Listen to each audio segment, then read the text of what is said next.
Iowa maakond 911. Mis on teie hädaolukorra aadress? Ma olen tegelikult Lilli järve ääres ja siin paistab olevat surnukeha. See on naine ja ta kannab ainult aluspesu. 20-aastane naine leitakse kägistatud ja uurijad peavad kasutama kõiki võimalusi, et leida tema tapja. Melody Apple Watch ütles uurijatele, et umbes kell 12 või 12.03 öösel tema pulss tõusis järsult ja seejärel tuli ka valju helihoiatus. Kuule, mulle just öeldi seda. Et see oli mõrv, ma ei teadnudki, mis see on. Tal oli relv ja ma küsisin, mida sa sellega teed. Ja tema ütles, ära muretse, see on...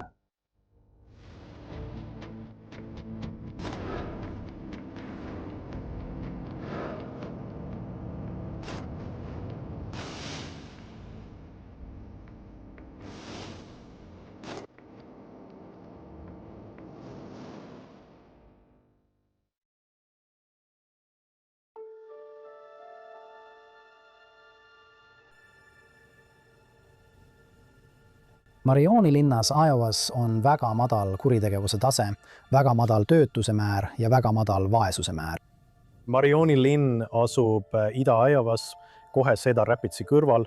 See on magalalinn, see on suurepärane koht pere kasvatamiseks. Meie linna suuruse kohta on siin üsna vaikne.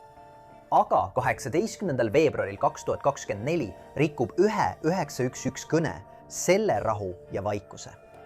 Iowa maakond 911, mis on teie hädaolukorra aadress? Ma olen tegelikult Amana Lilli järve juures ja siin paistab olevat surnukeha. Okei, te olete Lilli tiigi juures. Jaa. Otse selle kõrval, kus on paviljoni piknikuala. See on naine ja tal on seljas ainult aluspesu. Kas ta hingab? See ei paista nii. Kas sa näed, et ta rindkere tõuseb ja langeb? Ta on kõhul. Ma saadan kellegi sinna, eks? 18. veebruaril umbes kell 10 hommikul sai Iowa maakonna šerifi büroo hädaabikõne Lilli Lake'ilt, nagu seda vahel nimetatakse, kus nähti rannal lebamas naist, kes näis olevat surnud. Sa ütlesid, et ta on kõhuli? Jah, ta on kõhuli. Kas tema ümber on veel midagi? Ei, aga tema seljal on igasuguseid jälgi, nagu lõiked.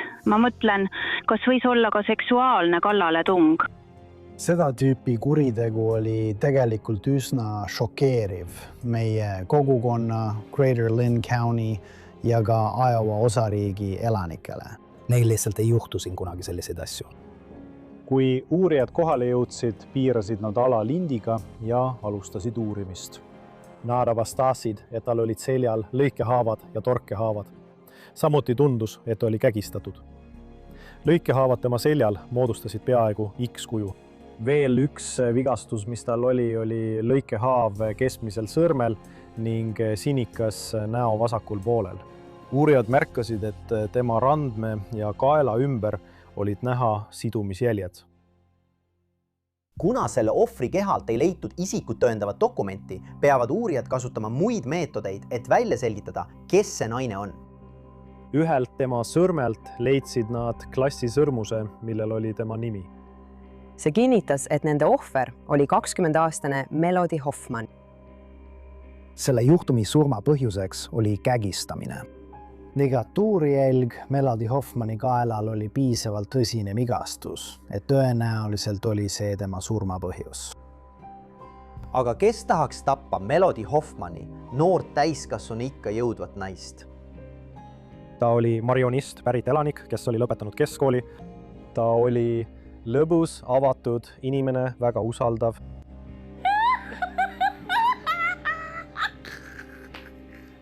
Ta elas koos oma emaga, Megan Hoffmaniga. Mis? Kas see on sinu rõõmutants, et issi on kodus? Minul ja mu abikaasal TJ'l on 2 tütart. Merodi sündis 9. detsembril 2003. aastal ja Elli sündis surnult 9. mail 2017. aastal. Minu suhe Melodiga oli väga lähedane. Me ei kartnud omavahel rääkida. Ta rääkis mulle kõigest, kas ma tahtsin seda teada või mitte. See oli lihtsalt väga lähedane ja eriline suhe. kui Melody oli noorem, oli ta lihtsalt uudishimulik. Tal polnud mingit hirmu. Melodyl oli kerge vaimupuue. Ta oleks suutnud teha kõike, ta lihtsalt vajas võib-olla veidi rohkem juhendamist või suunamist. Aga niipea, kui ta sai aru, mida sa talle öelda püüdsid, suutis ta selle ära teha. Talle meeldisid tema eelviimane ja viimane kooliaasta väga. Talle meeldis sõpradega kohtuda ja õpetajatega aega veeta ning nendega rääkida. Ta nautis, ma ütleksin, täiskasvanutega suhtlemist. Pööra kiiresti ringi. Ei. Narata. Seal on 7,5. Pane käsi puusale. Ta armastas loomi, lapsi ja beebisid ning hoolis lihtsalt kõigist. Melody mõrv oli väga vägivaldne. Vigastused viitavad selgelt ühele asjale. See oli isiklik. Vigastused ise viitavad tugevale emotsioonile. Need on üsna õõvastavad ja kes iganes seda tegi, tundis Melodyt ja tal oli temaga probleem. Kuriteopaik ise annab uurijatele olulise vihje. Lily Pond on väike park, kus on niidetud ala, paviljon, mõned vanad puud ja suur tiik, mille kõrval Melody keha leiti. Kuriteopaik ise on üsna järaldatud. Olles siin suurema osa oma elust elanud, polnud mul aimugi, et see koht olemas on. Seega pidi see olema keegi, kes tundis seda piirkonda hästi ja teadis seda asukohta. Ja kui uurijad uurivad Melodyt, leiavad nad veel ühe vihje. Melody Hoffmani lõikehaavad ei veritsenud aktiivselt. Ka tema torkehaavad ei veritsenud aktiivselt. On tõenäoline, et ta kägistati esmalt, mis tähendab, et tema süda oleks peatunud. See pani uurijad kaaluma, et on väga võimalik, et midagi toimus mõnes teises kohas. Esimene asi, mida uurijad peavad tegema, on kindlaks teha, kellega ta viimati koos oli. See on kohe alguses kõige olulisem juhtlõng. Sain kõne oma ülemuselt, leitnant Fortilt. Ta andis mulle teada, et Megan Hoffman oli tegelikult politsei jaoskonnas ja teatas, et Melody on kadunud. Uurijad räägivad Meganiga, et saada rohkem teada viimase korra kohta, kui ta rääkis ja nägi oma armastatud tütart Melodyt.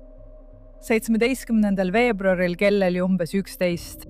Ma mängisin oma telefonis ja sain teavituse, et ta oli lahkunud piirkonnast, mille ma olin Life 360 rakenduses meie koduks seadistanud. Ta ütles, et tuleb tagasi. Ta ütles, et jätaksin ukse lahti.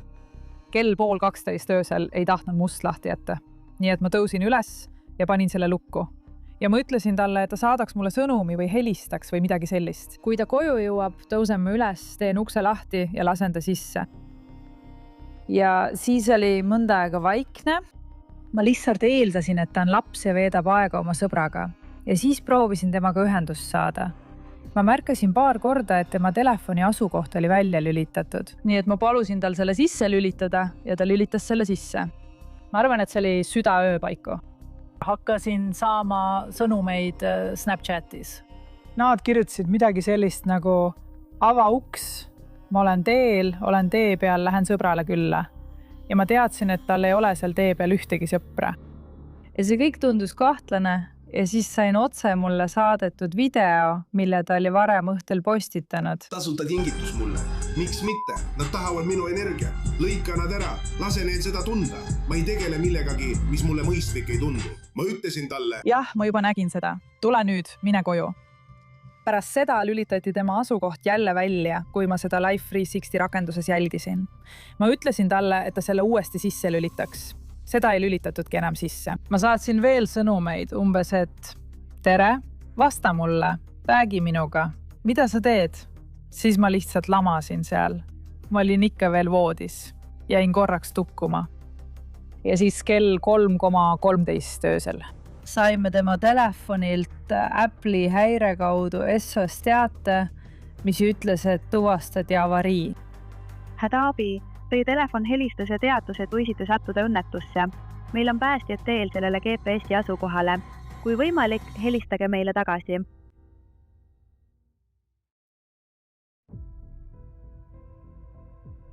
Tuvastati avariteade. mis tähendab, et telefon on saanud mingi väga tugeva löögi. Sul on need kummalised tekstisõnumid, mis ei kõla nagu sinu tütar. Sul on asukoha õigused välja lülitatud. Sul on korduv video ja saad avariiteate.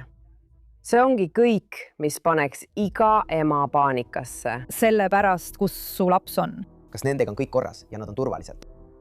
Ma lootsin, et see oli lihtsalt...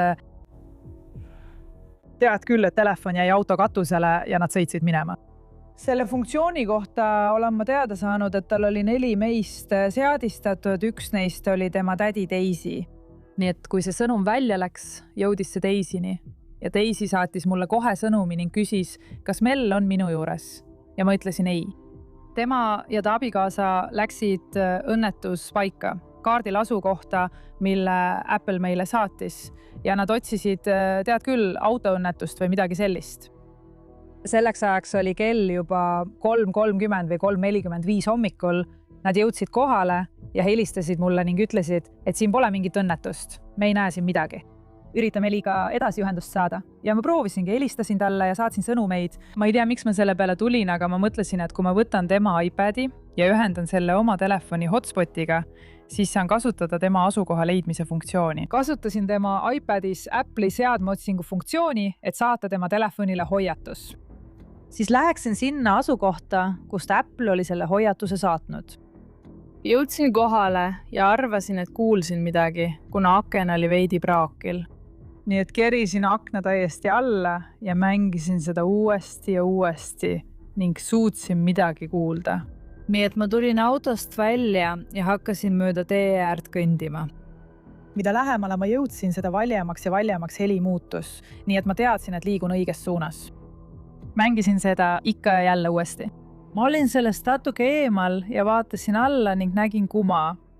Kui ma lähemale jõudsin, nägin, et see oli tema telefon. See oli ekraan allapoole valgel joonel. Võtsin telefoni üles ja esimene asi, mida märkasin, oli see, et see on katki. Tagakülg on täiesti puruks. Eesmisel küljel oli vaid paar mõra ekraanil, aga see oli siiski kasutatav.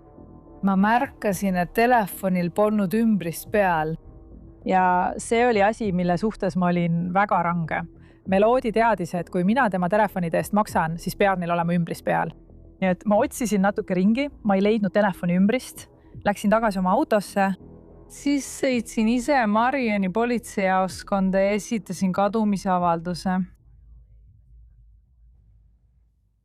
Ma ei tea, kas see on ema instinkt või mis see on, aga me teadsime, et midagi on valesti. Sel hetkel ütles ta meile, et nad oli leidnud Melody ja ta oli surnud. See on kõige hullem uudis, mida sa kunagi kuulnud oled. Palju sellest, mis pärast seda hetke toimus, oli udune. Täna õhtul kogunesid inimesed, et meenutada Marionis pärit naist. Uurijate sõnul rööviti ja mõrvati ta. Lähedased pidasid täna õhtul 20-aastase Melody Hoffmani mälestusõhtut. Me pidasime Melody auks küünlavalgus õhtut seal pargis ja see oli lihtsalt võimalus kõigil kokku tulla. Sõbrad ja perekond pidasid selle mälestusõhtu täna varem Marionis Vanate pargis. Rohkem kui 60 inimest kogunesid, et meenutada Hoffmani, rääkides lugusid tema elust ja jagades häid mälestusi, mis neil temast veel on. Oli tõesti hea tunne näha, kui palju toetust tuli. 2024 aasta jaanuaris. Umbes kuu enne seda, kui Melody leiti mõrvatuna, oli Megan teatanud sellest häirivast tekstisõnumist, mis saadeti Melodyle. Melodyle saadetud sõnum tuli tundmatult numbrilt. See oli ähvardav tekstisõnum, milles öeldi, et nad kavatsevad ta tappa, et politsei ei saa teda kogu aeg kaitsta ja et nad kavatsevad nende maja punaseks värvida, vihjates, et nad lõikavad ta tükkideks või teevad mida iganes. Isik, kes selle talle saatis, nimetas teda roppude nimedega, solvas teda ja ähvardas teda ning tema perekonda kahjustada. Marioni politseiosakond viis läbi uurimise, püüdis välja selgitada, kes oli see isik, kes tekstisõnumi saatis, kuid sõnum saadeti ajutiseks kasutamiseks mõeldud telefonilt. Seetõttu ei olnud tol hetkel võimalik seda kellelegi tuvastada. Uurijad peavad välja selgitama, kes selle ähvardava sõnumi saatis, sest see võib väga hästi olla tema tapja. Nii et nad küsivad Meganilt, keda ta arvab olevat viimane inimene, kes Melodyga tema mõrvaööl koos oli. Ma ütlesin neile McKinley. Ma teadsin, et see oli McKinley. Mul ei olnud kunagi mingit kahtlust. Nii hakkavad detektiivid uurima 23-aastast McKinley Louismat ja tema suhet Melodiga. See oli tema esimene tõsine poissõber. Tegelikult olid nad just kohtunud Facebooki kohtingurakenduses 2023 aasta novembris. Ja nende suhe arenes väga kiiresti kohtingu suhteks ning peagi võis härra Louis isegi jääda ööseks Melody korterisse koos tema emaga. Nad sai väga lähedasteks ja Melody kiindus temasse lühikese ajaga väga tugevalt. Melody ja McKinley suhe oli üsna hea.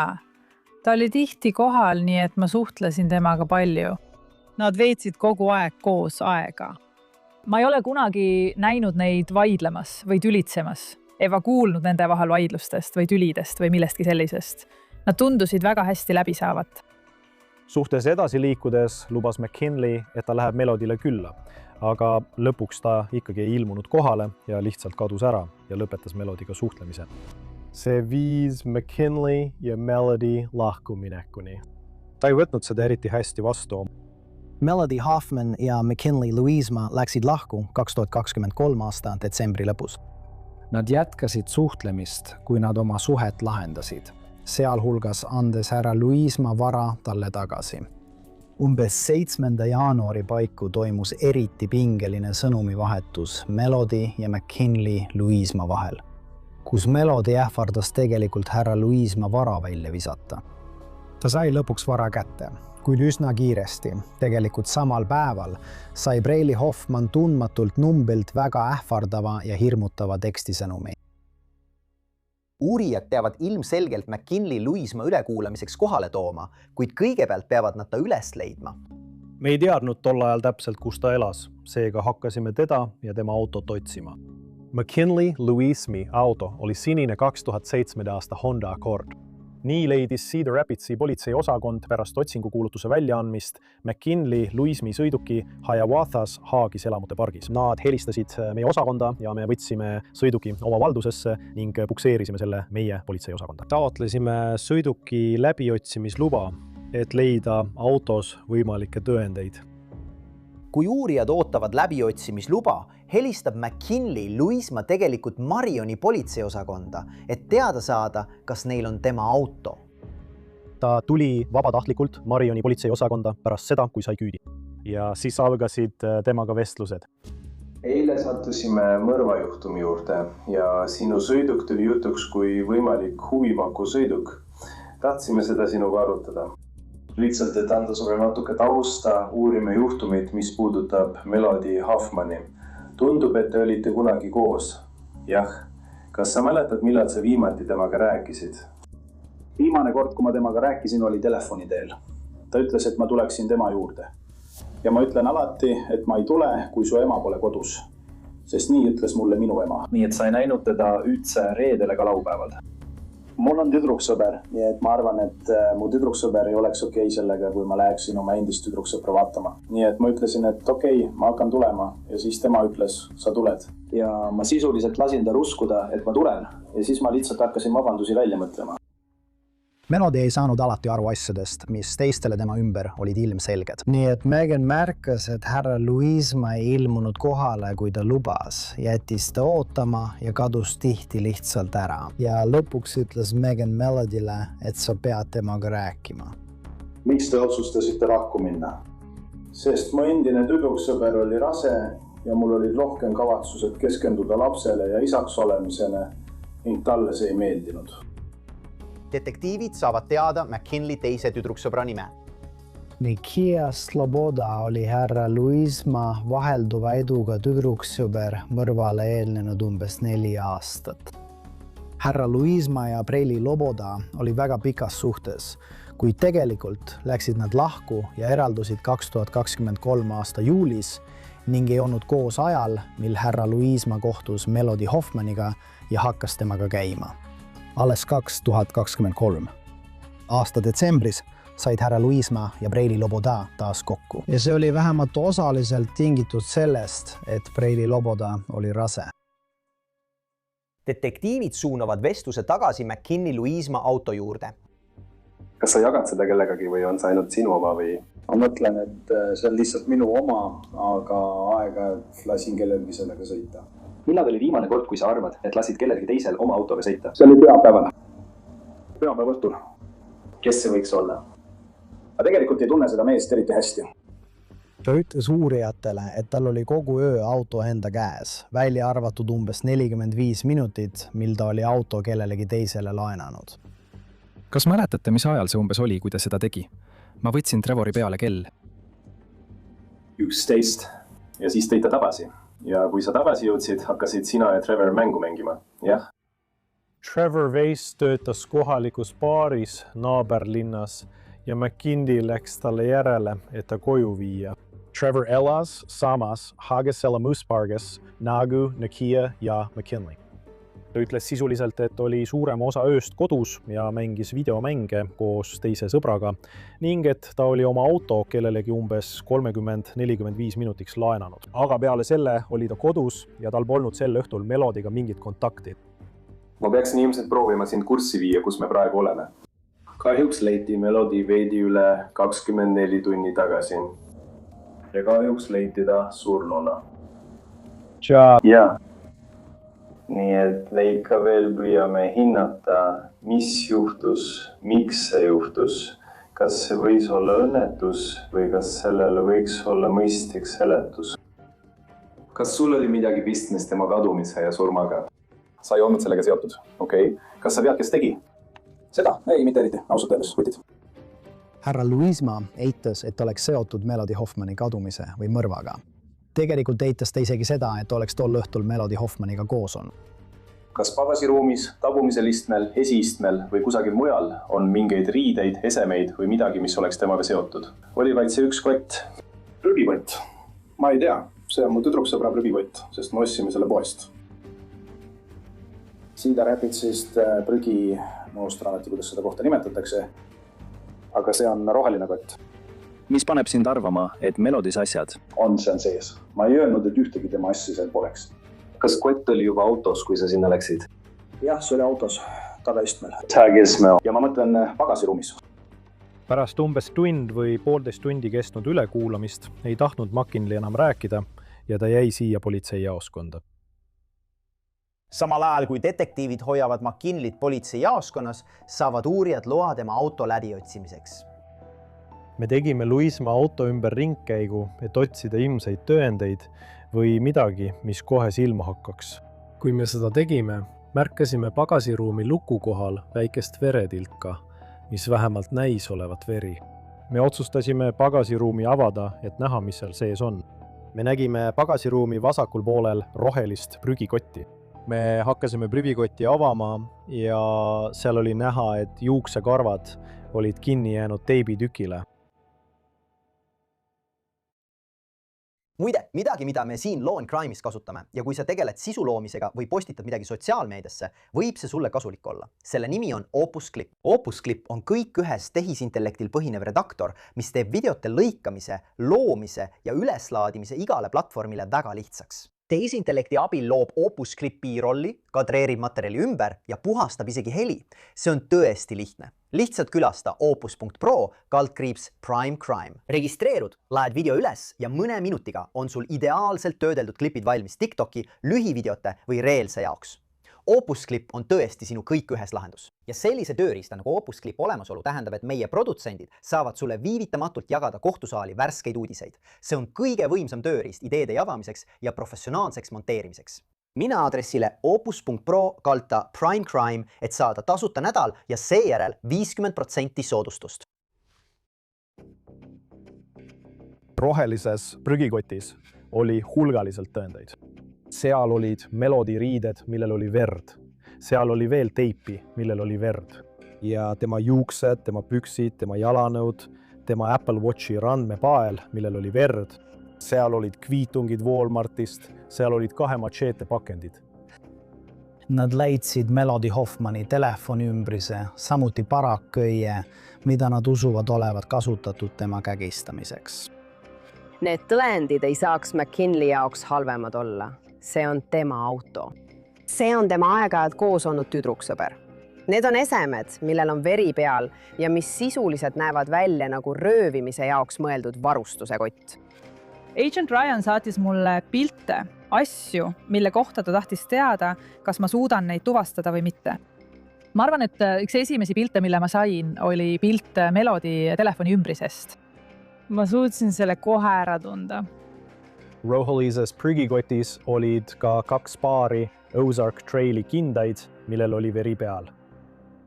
Kui uurijad saatsid McKinley pagasiruumist leitud tõendid DNA analüüsiks, palus ta uuesti uurijatega rääkida. Pärast seda viis ta läbi veel ühe ülekuulamise eriagendi Kedliga. Sain aru, et sa tahtsid veel natuke rääkida. Olgu, hästi. On asju, millest rääkida. Räägime need siis ära, eks? Nii et esimene intervjuu on üsna täpne, aga seal on mõned asjad, mis jäeti välja lihtsalt selleks, et kaitsta mu perekonda ja mu tüdruksõpra. Okei. Kelle pärast sa muretsed? See inimene, kes selle põhimõtteliselt tegi. Ja kes see on? Ta ei ole see poiss, kellega ma koos olin.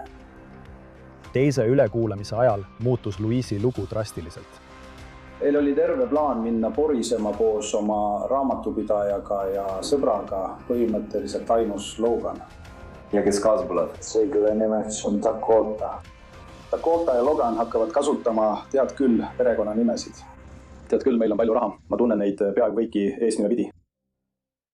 Kui sa veel ei tea, siis poris müttamine tähendab seda, et sa viid oma veoki või ATV maastikule läbi märja ja mudase maastiku, näiteks rabade, radade ja põldude. Nii et plaan on minna poris müttama koos Dakotaga ja Loganiga. Nii et ma saatsin talle sõnumi, Mel ütlesin, kuule, ma teen praegu midagi, ma hakkan kohe tulema. Ta ütles, kas sa saad olla siin enne kella 11? Ma ütlesin, jah, saan küll. Anna mulle lihtsalt hetk, sest ma olen üsna kaugele. Kui ma sinna jõudsin, võtsin ta peale. Ta küsis, mis plaan on. Nii et ma ütlesin, et sa tuled minuga ööseks pärast seda, kui ma Dakotat ära viin. Kui seda peale võtsid, kas Dakota oli sinuga? Jah, ta oli minuga. Okei, nii et olite ainult teie 2 ja sa võtsid ta peale umbes kell 11. Jaa. Ta tunnistas hiljem, et kavatses kohtuda Melodiga ja et ta võttis ta peale koos teise inimesega, Dakota Van Patteniga. Ta oli lihtsalt tagaistmel, nautis muusikat ja me lihtsalt rääkisime ja lõbutsesime. Aga Dakota tundus natuke imelik. Ja ma küsisin, et kuule, mida sa mulle Amazonist tood? Ja ta ütles, et ta toob mulle mõned riided. Ja kui ma tahan, võib ta mulle uue PlayStation 5 tellida. Ja siis ta ütles, et pagan, sul peab ikka palju raha olema, et sa saad tema peale nii palju kulutada. Ja tema ütles, et jah, sest ta armastab mind. Siis tema ütles, et me võime natuke ringi sõita.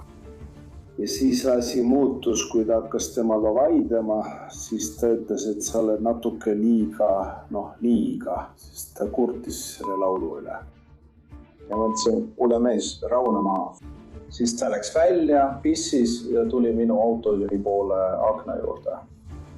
Siis ta koputas aknale ja siis ta ütles, tule välja.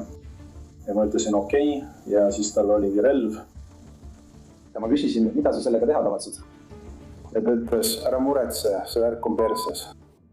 Härra Louisma selgitas, et nad läksid kõigepealt Morgan Creeki parki, sest see oli tema kodu lähedal asuv koht, kus ta oli varem koos Melody Hoffmaniga käinud. Ta ütles, et tahab, et ülejäänud lahkuksid. Ja siis käskis ta mul pagasiruumi avada. Nii et ma avasin pagasiruumi ja siis käskis ta mul võtta hõbeteip ja teipida ta käed kinni. Ma ütlesin, et ei, ma ei seo tema käsi teibiga kinni. Ja siis võttis ta relva ja pani selle minu pea kõrvale. Ja ta ütles, lihtsalt tee seda. Ja siis ma lihtsalt teipisin ta käe kinni. Ja siis ta küsis mult, mis toimub ja ma ütlesin, et ma ei tea. Ta lihtsalt ütles, et tal on raha. Ma ütlesin, et ei, tal ei ole. Ta ütles, et jah, tal on raha, sest ta on valmis kogu selle raha sinu peale kulutama. McKinney räägib sellest, kuidas ta istus autos taga koos Melodiga, samal ajal kui Dakota hoidis teda väidetavalt relvaga sihikul. McKinley ütleb ühel hetkel, et ta võtab taskunoa välja ja Dakota kuuleb klõpsu. Ja just siis üritab ta Melodit vabastada, lõigates väidetavalt tema sõrme. Härra Louisma kirjeldas siis, et just Morgan Creeki pargis sai härra Van Patten Melody Hoffmani peale vihaseks ja hakkas teda ründama. Ta liikus tahapoole ja siis hakkas ta teda lihtsalt lööma ja rusikatega peksma. Ta tegi neid ülestunnistusi asjade kohta, mida oleks teadnud ainult keegi, kes oli kohal. ta ütles, papi, miks sa seda teed? Ja ma ütlesin, mina ei tee seda. Tema sunnib mind seda tegema. Ma ei saa midagi teha. Ja tema ütles, kui sa mind armastad, siis sa ütleksid talle, et ta lõpetaks. Ma ütlesin, ma olen proovinud seda teha. Ja ta ütles, palun ära tee mulle haiget, palun ära. Ma ütlesin, ma ei tee sulle midagi. Ma üritan teda peatada, aga ta ei taha kuulata. Ma ei tea, mis ta täna viga on. Härra Louisma ütles, et härra Van Patten juhendas teda järgmise paari tunni jooksul koos Melody Hoffmaniga ringi sõitma, kuni nad lõpuks jõudsid Lillijärve äärde. Kui me Tiidi juurde jõudsime, käskis ta mul auto kinni panna, tuled kustutada ja siis võttis ta võtmed ning pani need taskusse. Ja siis ta avas tema poolse ukse ja tõmbas ta välja. Ja ta kukkus jälle. Seejärel hakkas ta kõndima piknikuplatsi poole.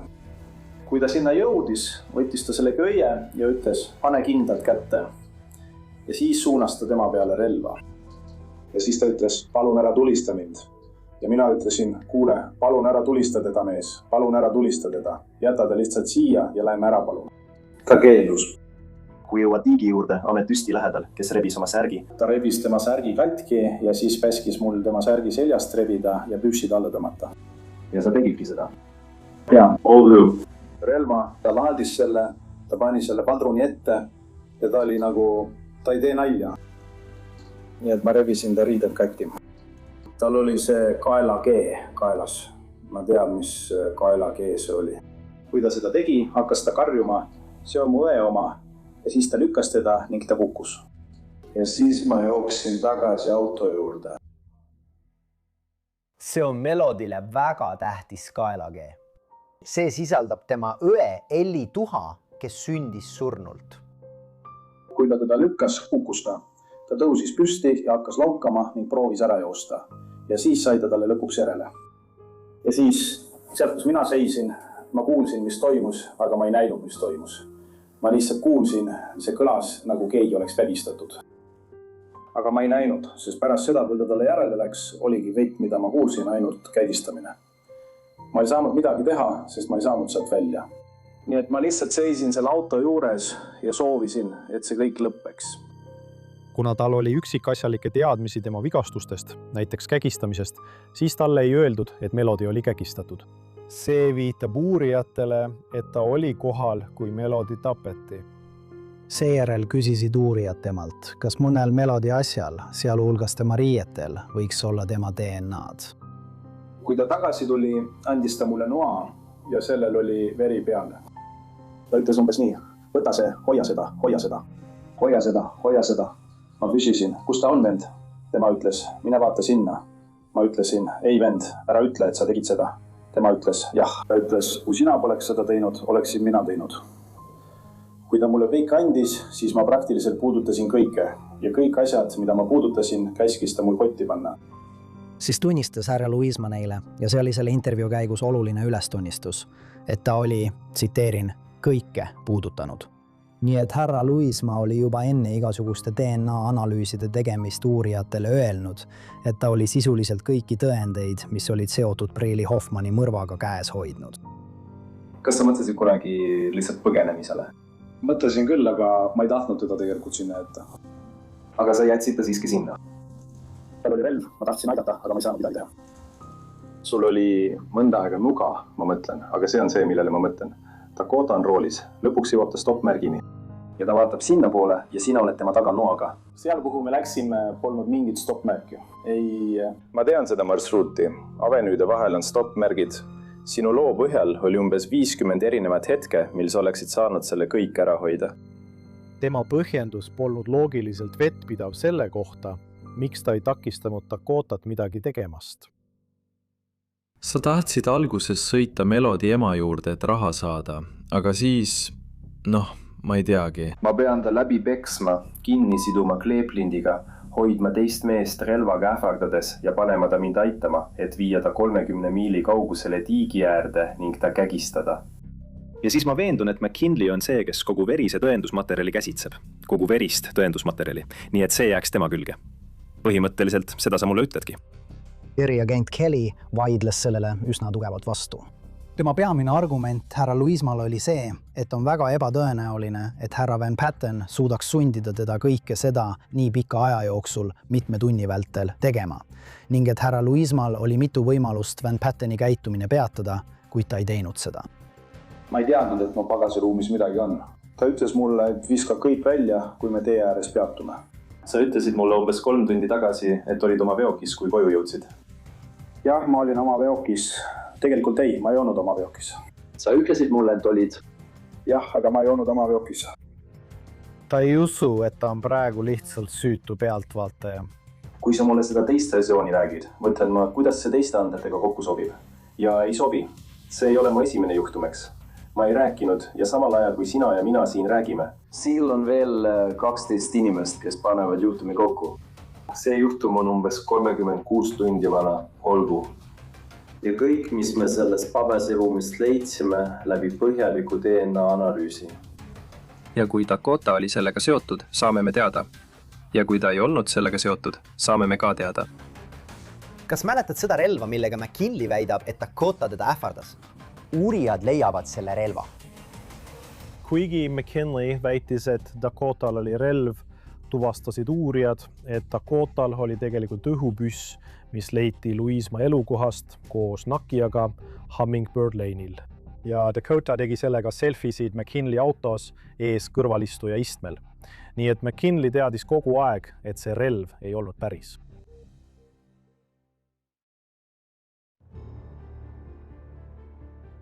Rääkisin maakonnaprokuröriga, me oleme rääkinud ühe teise mehega, kelle sa mainisid.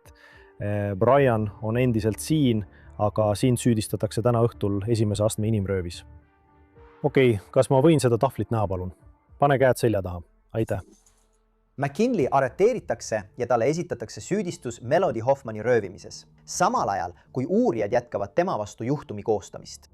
Nüüd pööravad nad oma tähelepanu Dakota Van Pattenile. Uurijad läksid ja leidsid Dakota üles ning tõid ta Marioni politseijaoskonda ülekuulamiseks. Kuule, mul just öeldi, et see oli tapmine.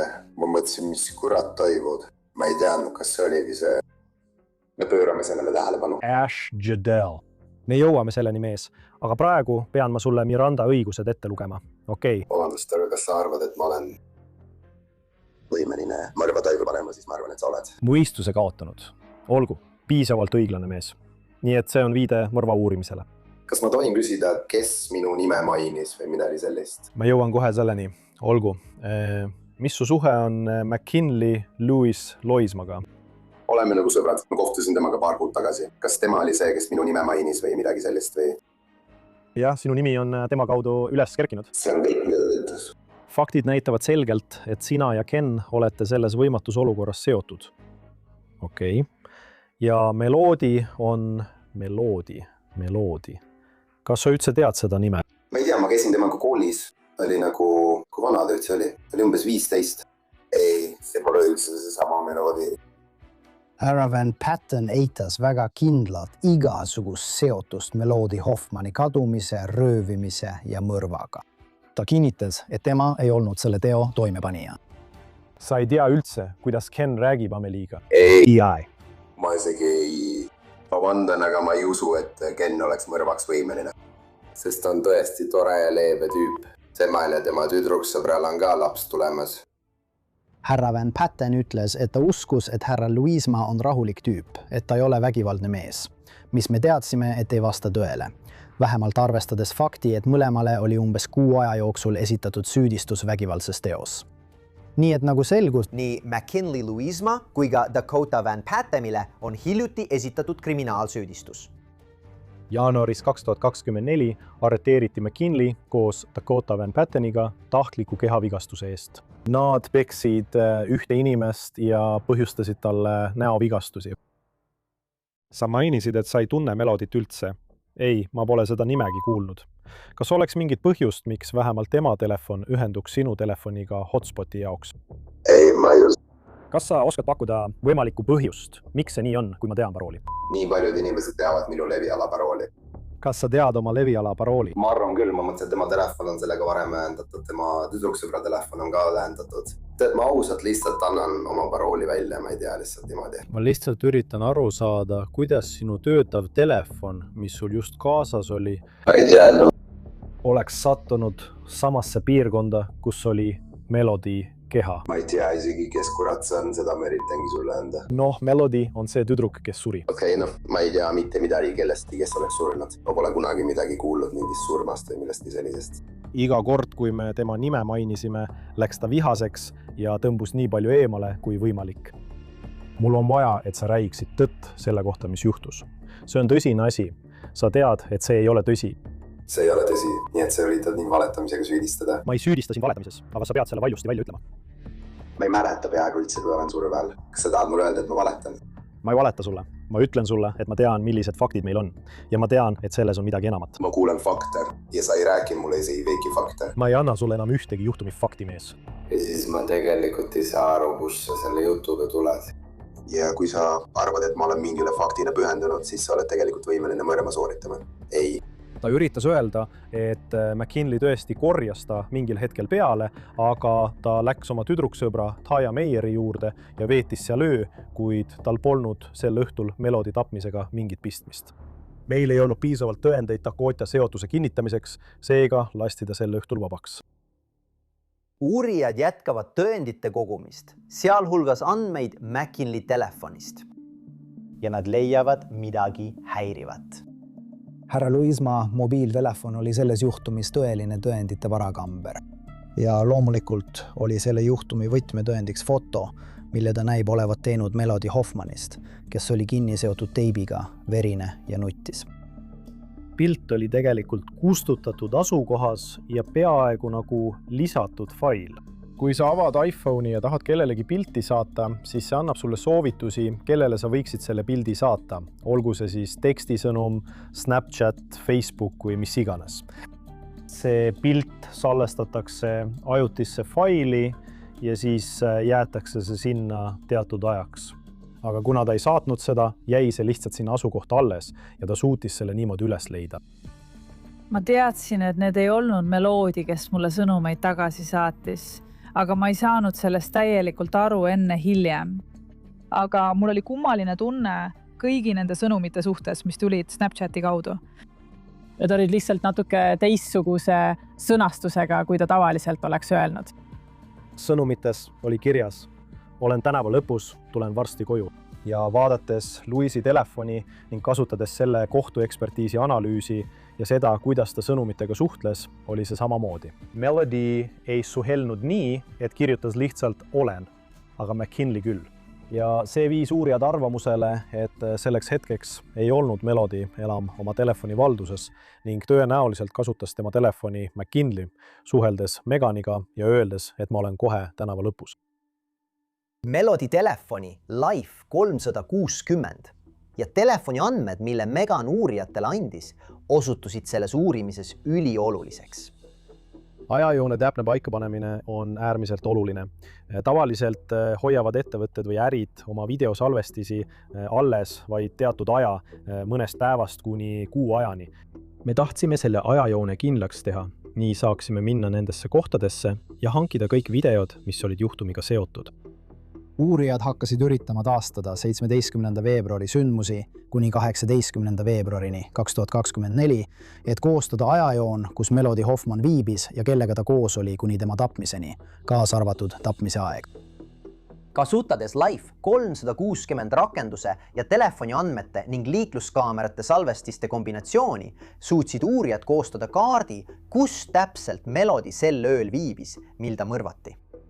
Kui nad hakkasid uurima härra Luisma ja härra Van Patteni telefoni ning võrdlesid seda Braylee Hoffmani telefoniga koos kõigi asjakohaste asukohaandmetega, suutsid nad kiiresti kindlaks teha, et härra Luisma, härra Van Patten ja Braylee Hoffman olid koos alates umbes kell 23:24. 17. veebruaril kuni ajani, mil Melody Hoffman tapeti. Ja kogutud vallekaamera salvestised annavad uurijatele veel ühe vihje. Meil õnnestus need mehed Walmartis kaamerasse püüda, sisenemas, liikumas välialale, kus nad ostsid 2 machetet ja 2 paari Ozarki matkarõivaid.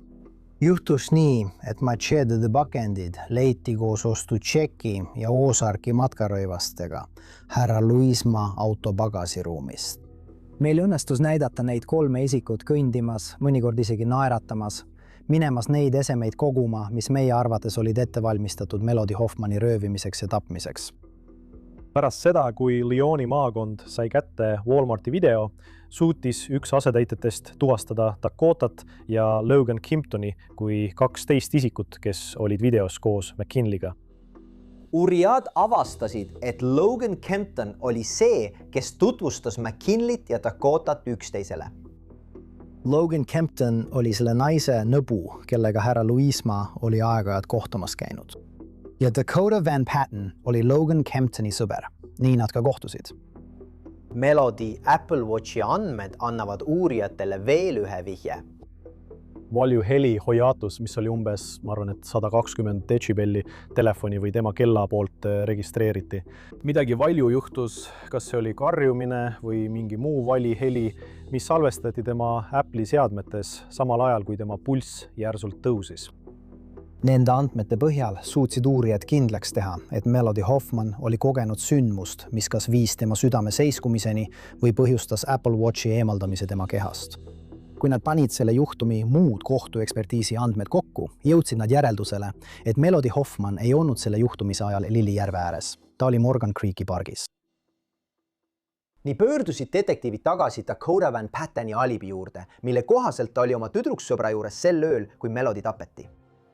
See, et ta tunnistas, et käis Taya Myersi juures, oli väga oluline, sest hiljem suutis ta kinnitada, et Dakota tõesti tuli tema juurde tol ööl, kuid pärast seda, kui Melody oli tapetud, ning Dakota tunnistas talle, et tappis Melody koos McKinley'ga. Nüüd saavad uurijad ühendada kogu selle info, mille nad on kokku pannud, koos McKinley Luisma autos olevatelt esemetelt leitud DNA tõenditega, kui need on laborist tagasi saadud. Leiti mitu paari kindaid. Ja need olid samad kindad, mida härra Van Patten, härra Kempton ja härra Luismat nähti Walmartis ostmas. Ühelt neist kinnastest suutsid meie kohtueksperdid leida Melody Hoffmani verd kinna välisküljelt. Selle kinda sisekülg võeti DNA proovideks vatitampooniga. Ja see vatitampooni proov kinnitas, et Dakota Van Patteni DNA oli kinda sees, mille välisküljel oli Melody Hoffmani veri. Leidsime ka osaliselt kasutatud tekstiilteibirulli härra Luisma Honda Accordi konsoolist. Dakota Van Patteni DNA leiti teibirulli siseküljelt, millel oli Melody Hoffmani veri. Need olid 2 olulist füüsilist tõendit, mida kasutati Dakota Van Patteni otsese seotuse tõestamiseks selles juhtumis. Teiste oluliste tõendite hulgas räägin ma noast, mis leiti McKinley Luisma autost ja millel oli Melody Hoffmani veri. Parakõis, millega teda kägistati, sisaldas Melody Hoffmani DNA-d ja veel 2 inimese DNA-d. Ja ainsad 2 inimest, kes olid Melody Hoffmani juures, kui ta tapeti, olid Dakota Van Patten ja McKinley Luisma. Õiguskaitseorganitel on juba üsna tugev juhtum, aga miks siin peatuda? Nad saavad läbiotsimisluba elukohale, kus Dakota Van Patten peatus ja leiavad veelgi rohkem tõendeid. Politseinikud leidsid Melody prillid magamistoast, kus Dakota peatus. Lisaks sellele leiti elukohast machete, mis vastas Ozarki rajastiilis machetele. Ja samuti leidsid nad keldrist köie, mis näis sobivat selle köie ülejäänud pikkusega, mis leiti McKinley pagasiruumist. Me jõudsime järeldusele, et see oli tõenäoliselt see köis, millega lõigati läbi silmus, mis kägistas Melodyt. Ja lõpuks võrdlevad uurijad telefonide andmeid, miks suudavad kahtluseta tõestada, et Dakota oli Melodyga tema mõrvaööl koos. Ainus asi, mida ta kategooriliselt eitas, oli see, et ta ei olnud Melodyga koos, kuid tema telefon ühendas end Melody telefoniga. See oli üks meie peamisi tõestatavaid valesid. Dakota Oratarity sel päeval 21 kuupäeval esimese astme mõrva, esimese astme inimröövi ja vandenõu eest jõhkra kuriteo toimepanemiseks. Me andsime välja ka orderi Logan Kimptoni vahistamiseks vägivallakuriteo toimepanemise vandenõu eest. Tegime koostööd USA marssalitega, et aidata Loganit leida ja suutsime ta mõne päeva pärast arreteerida. Kogu selle olemasoleva tõendusmaterjali põhjal panid uurijad kokku teooria sellest, mis juhtus Melodiga tol ööl, kui ta mõrvati. Härra Louise Maa suhtles Melody Hoffmaniga, leppides kokku kohtumise temaga hiljem samal õhtul. Härra Louise võttis peale ka Dakota Van Patteni ja oma teise sõbra Logan Kimptoni. Ja siis läksid nad konnekesi Walmarti, kus nad jäi videovalvesse ostes machetesid ja kindaid. Nad lahkusid Walmartist ja tõendid näitasid, et härra Kimpton viidi tagasi koju, kuid härra Van Patten ja härra Louisa jäid koos. Melody peale võeti umbes kell 23:25 McKinley Louisma ja Dakota Van Patteni poolt. Südaöö paiku algas Melody jaoks õudusunenägu, kus ta seoti kinni, peksti ja pandi siis auto pagasiruumi. Sel hetkel lülitati Melody telefonis Life 360 välja. Sealt sõidavad nad Lily Pondi juurde, piirkonda, millega McKinley on tuttav. Ja seal Melody kägistatakse, pussitatakse, lõigatakse ja tapetakse. Pärast Melody tapmist sõidavad Dakota ja McKinley tagasi Cedar Rapidsi piirkonda. Nad peatuvad kohalikus Quickstaris, kasutavad tualetti ja lähevad siis leti juurde, et osta sigareid, ilmselt tähistamaks seda, mida nad tegid. Uurijate arvates oli McKinley motiiv Melody tapmiseks tõenäoliselt see, et Nikia oli McKinleyle esitanud ultimaatumi, kuna neil oli laps tulemas. See pidi olema kas tema või Melody.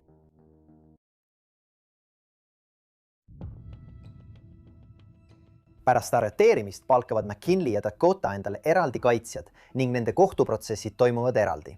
Esimesena astub kohtu ette McKinley Louisma, keda süüdistatakse Melody Hoffmani röövimises, vandenõus jõhkra tapmise toimepanemiseks ja esimese astme mõrvas. Mandunud, ebainimlik, mõistusele hoomamatu. Selle juhtumi tõendid näitavad, et süüdistatava ja tema kaasosalise Dakota Van Patteni tegevus 17. veebruarist 18. veebruarini 2024 oli mandunud. Selle juhtumi tõendid näitavad, et nad röövisid, tapsid ja moonutasid Melody Hoffmani. Viisil, mida saab kirjeldada kui mitte midagi vähemat kui inimväärikust alandav. Äga McKinley kaitsja paneb kogu süü Melody Hoffmani mõrvas Dakota Van Patteni peale. Osariik on korduvalt öelnud, et plaani ei olnud, daamid ja härrad. Ei olnud mingit kaevust. Nad ei tegutsenud koos. Süüdistatava psühhiaatrilist hindamist ei olnud, sest kui ta seal oli, ei kägistanud ta teda. Ta ei väärkohelnud teda. Ta ei tahtnud teda. Kuid prokuratuur väidab vastu, et McKinleyl oli motiiv Melodist tappa. Tõendid näitavad, et selle juhtumiseks oli erinevaid võimalikke põhjuseid. Vihavaen lahkuminekust, soov vabaneda Melodist, et ta saaks jääda Nikia juurde ja nad saaksid oma eluga edasi minna. Kuid tõendid näitavad ka teist võimalikku motiivi. Et Melody Hoffman oli kas surma hetkel rase või oli hiljuti rase olnud. Pärast 7 päevast ütluste ja tõendite esitamist liigub kohtuprotsess lõppsõnavõttude juurde. Selle juhtumi tõendid on näidanud, et süüdistatav oli selle vandenõu juht. Tema oli see, kes õhutas jõhkrust, mida Melody Hoffmani vastu toime pandi. Tema oli selle röövimise peamine eestvedaja ja ainus inimene selles juhtumis, kellel oli tõeline motiiv ja kirg teha seda, mida ta tegi Melody Hoffmanile. Tal võis olla vaja Dakota Van Patteni abi. Ja Dakota Van Patten, daamid ja härrad, on selles samuti oma rolli ees süüdi. Aga mitte midagi sellest ei juhtu ilma süüdistatavata. Mitte midagi sellest.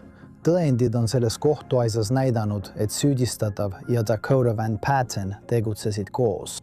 Alates hetkest, kui nad läksid Walmarti, et osta machetesid ja kindaid, kuni hetkeni, mil nad läksid Quickstari ja ostsid Salvatore sigarsi. Räägime Dakota Van Pattenist. Dakota Van Patten ei häbenenud seda, mida ta oli teinud. Ta uhkustas sellega. Ta tunnistas oma kuriteo kellelegi teisele juba mõne tunni jooksul pärast selle toimepanemist. Dakota Van Patteni DNA leitakse teise kinda seest, Melody Hoffmani prillidelt ja kasutatud hõbeteibi rullilt. Teie otsustate selle juhtumi faktide üle. Milles olete kindlalt veendunud? Ja kui te seda teete, langetate 3 õigeks mõistvat otsust. Aitäh! Žürii läheb arutama ja vaid 2 tunni pärast tulevad nad tagasi oma otsusega. Ashes, Iowa, Osarique versus McKinley, Louisma. Esimene punkt. Meie, žürii, leiame, et süüdistatav on süüdi esimese astme mõrvas. Teine punkt. Meie, žürii, leiame, et süüdistatav on süüdi esimese astme inimröövis. Kolmas punkt. Meie, žürii, leiame, et süüdistatav on süüdi vandenõus jõuga toimepandava kuriteo sooritamiseks. Allkirjastanud 4. žürii esimees. Pärast süüdimõistmist kõigis punktides suundub McKinley Louisma karistuse määramisele Melody Hoffmani mõrva eest. Ja siin saab Megan, Melody ema, lõpuks otse McKinley poole pöörduda. Sa said hakkama vale emaga. Sa jamasid vale perega. Mul on kahju, et sa ei tundnud kunagi, et sa meie perre kuulud. Nüüd ma tean, et sa ei saakski kunagi sobituda hoolivasse, armastavasse ja toetavasse perre. Kõik, mida Melody tahtis teha, oli sinu eest hoolitseda ja sind toetada. Ta palus mind, et ma lubaksin sul meie juures elada, et sa ei peaks talvel oma autos magama. Iga kord, kui sa sööd, iga kord, kui sa heidad voodisse, mis sulle anti, hoolitseb Melody endiselt sinu eest. Ta tagab sulle ka need trellid, mille taga sa nüüd oma ülejäänud elu elad. Enne kui kohtunik oma otsuse teatavaks teeb, on tal ka mõned sõnad McKinleyle. Härra, teie kuriteod on ilmselgelt laastavad Melody Hoffmani perekonnale, kuid need õõnestavad ka kogu kogukonna turvatunnet ja ohutust. Eluaegne vanglakaristus ilma võimaluseta tingimisi vabastuseks on nende kuritegude puhul õige karistus ning see on vajalik kogukonna kaitseks. 17. septembril 2025 algab Dakota Van Patteni kohtuprotsess. Austatud vandevohtunikud, ettekavatsemine, täideviimine, tähistamine. Koos kavandasid ja viisid Dakota Van Patten ja McKinley Louisma, sõbrad, kaasosalised, terroripartnerid, ette ja täide Melody Hoffmani röövimise ja mõrva. Kohalolek ei tähenda osalemist. Palun pöörake tähelepanu kõigi nende isikute omavahelistele suhetele, kellest nad räägivad. Pöörake tähelepanu McKinley ja Melody suhtele. Nad on jälle lahus, siis jälle koos, poissõber ja tüdruksõber. Aga mis täpselt toimub sellel ööl nende suhtes? Kes McKinley on sellel päeval armu kolmnurgas? Kas tema puhul on tõsiseid armukadeduse probleeme? Kas mängus on ka rasedus? Kas McKinleyl on motiiv Melodyle haiget teha? Tõendid näitavad, et Dakota oli koos McKinleyga. Tõendid näitavad, et Dakota oli koos Melodyga. Aga kas tema pelgalt kohalolek on piisav, et täita seda kõrget tõendamiskoormust, mis lasub riigil väljaspool mõistlikku kahtlust? Kaitse väidab nüüd, et McKinley Louisma oli see vägivaldne ja Dakota kartis McKinleyt. Härra Van Patteni tunnistus, et härra Louisma oli rahulik tüüp või et ta ei olnud vägivaldne inimene, oli tema ülekuulamisel oluline mööndus, sest hiljem kohtuprotsessil väitis ta, et just härra Louisma oli see, kes oli vägivaldne, et just härra Louisma pani selle teo toime ja et ta kartis härra Louismat ning seepärast ta ei sekkunud ega takistanud sündmuste kulgu. Kohtuprotsessil esitab prokuratuur tõendeid Van Patteni seotusest Melody Hoffmani mõrvaga ning nende hulgas on midagi väga häirivat.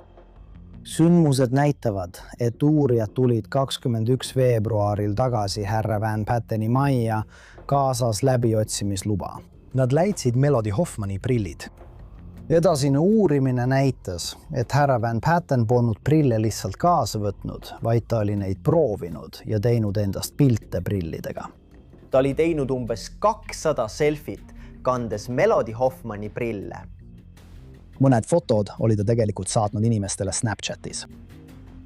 Pärast nädal aega kestnud ütlusi ja lõppsõnu läheb vandekohus arutama ning naaseb otsusega, et kõigis punktides on süüdi. 14. novembril 2025 mõistetakse Dakota Manhattanile eluaegne vanglakaristus ilma võimaluseta tingimisi vabastuseks. Olen olnud prokurör 25 aastat, olen süüdistanud paljudes mõrvajuhtumites. Pärast iga mõrvajuhtumit, kui vandekohus mõistab süüdi, võtan alati hetke iseendale ja just siis jõuab mulle kohale inimelu kaotuse tegelikkus. Adrenaliin on see, sa said just süüdimõistva otsuse. Õiglus on jalule seatud, aga see ei too seda inimest tagasi. Ma mõtlen, see oli selle pere jaoks lihtsalt kohutav kaotus. Ma arvan, et see jääb minuga kogu mu karjääri jooksul, mida see pere pidi läbi elama. Me tagasime talle õigluse, aga Nodi Hoffman peaks olema elus. Melist on palju mälestusi. Ma mõtlen, me olime temaga 20 aastat koos. Ta püüdis alati kõiki õnnelikuks teha. Ma mäletan ühte korda, kui me jalutasime kaubanduskeskuses. See oli jõuluaeg, seal olid 2 naist ja Melodi ütles ühele neist, mulle meeldib meie kampsun. Ja ta oli vaimustuses, see oli tema näost kohe näha. See naine oli üliõnnelik, et mingi teismeline tüdruk tema kampsuni kohta midagi ütles ja seda veel positiivses võtmes. Kui me neist natuke kaugemale jõudsime, küsisin Melodilt, kas sulle tõesti meeldis tema kampsun? Ja Melodi ütles, ei, ma lihtsalt tahtsin näha, kuidas ta naeratab. Sellist suhtlemist tuli ette iga kord, kui me kuskile läksime. Kuni lõpuni uskus ta inimeste headusesse. Ta tahtis lihtsalt lõbutseda. Viimases videos tantsis ta tagaistmel. Ja ma arvan, et lihtsalt seda vaadates, selle põhjal, mida ma tema kohta olen teada saanud, on see austusavaldus sellele, kes ta oli ja millist elu ta elas. Näratades, tantsides, naerdes kuni lõpuni välja. See, mis temaga juhtus, on tõeliselt laastav, samuti kaotus, mida tema perekond tunneb. Me vajame maailmas rohkem selliseid inimesi nagu Melodi Hoffman ja ta võeti meilt ära.